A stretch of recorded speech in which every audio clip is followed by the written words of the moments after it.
Welcome back. Each year, NCBA recognizes 7 farms and ranches that make environmental stewardship a top priority. 77 Ranch in Blooming Grove, Texas, comes from humble beginnings, but has grown into a large operation that takes pride in everything from their cattle to their grass. Cattleman to Cattleman reporter Scott Hoke has more.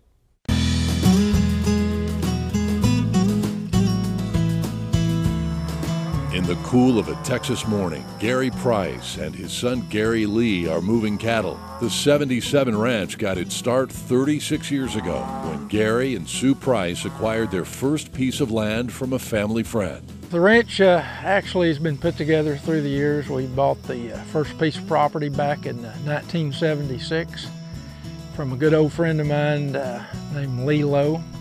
He was an old cowboy friend of mine I met first when I was 8 years old, and bought the first piece of property from him when he was beginning to get out of ranching. The 77 Ranch is definitely a family operation. My husband and I and our son, Gary Lee. I'm fortunate to be married to a husband that loves his job. Every day he gets up and he can't wait to get out and try to make things better. The 77 Ranch has grown to nearly 2,500 acres today. Because Gary and Sue acquired it piece by piece, their land is in various stages of restoration. Some of these areas that we know are cropped old fields, we've gone back in and we've reseeded those with native grass mixes and forbs.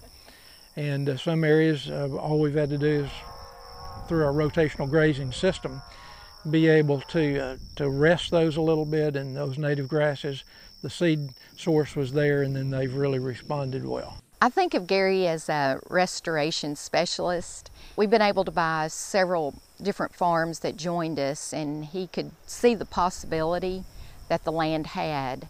Range management, my dad, I think that's, he just kind of has a knack for it. He's a natural at it. One thing he always told me, and I always go back to it, and when I'm out there, you take care of your grass and it'll take care of you. Taking care of the grass paid off big in 2011 when the Price family faced extreme drought. There was really nothing green at all throughout the summer, but we were able to get along and not cull anything. And again, we're able to wean all of our calves on schedule and precondition those and then sell them and improve in market, so that helped. But it just showed us the value of range health. I think the main reason they came through that drought strongly was because they left a lot of grass here when things were good, and they didn't try to take it all. They didn't try to mine all the nutrients out of the country. Gary and Sue have done a great job to weather through the 2011 drought.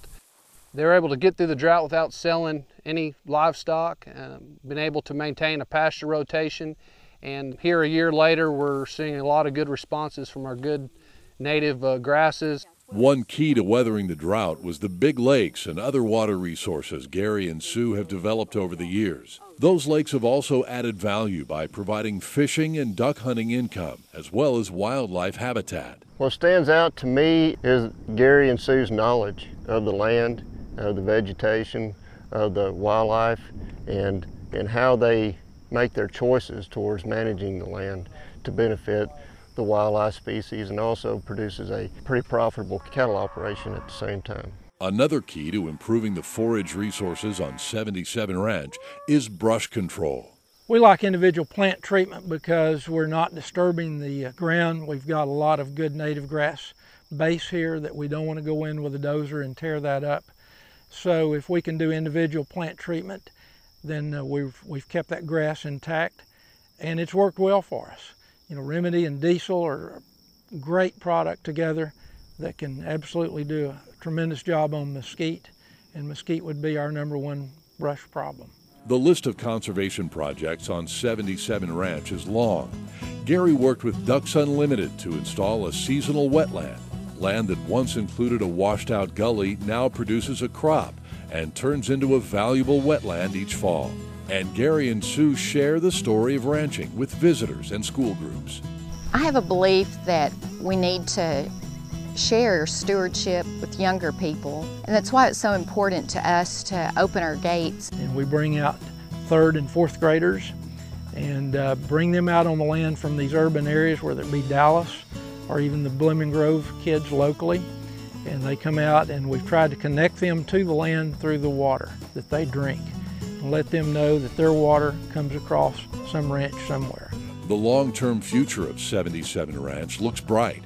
Gary Lee is currently working on a ranch in West Texas, but the plan is for him to return home and continue the legacy of stewardship his parents have begun. It's great that our son loves ranching as much as we do, and when he takes over someday, we'll be leaving it in very good hands. We like to look at it as we're not trying to conquer this place and conquer this land, but to learn to get along with it, see what it's trying to tell us, and to pass it along certainly better than we found it. To see the profiles of other regional winners of the ESAP Award, just visit our website at cattlemantocattleman.org.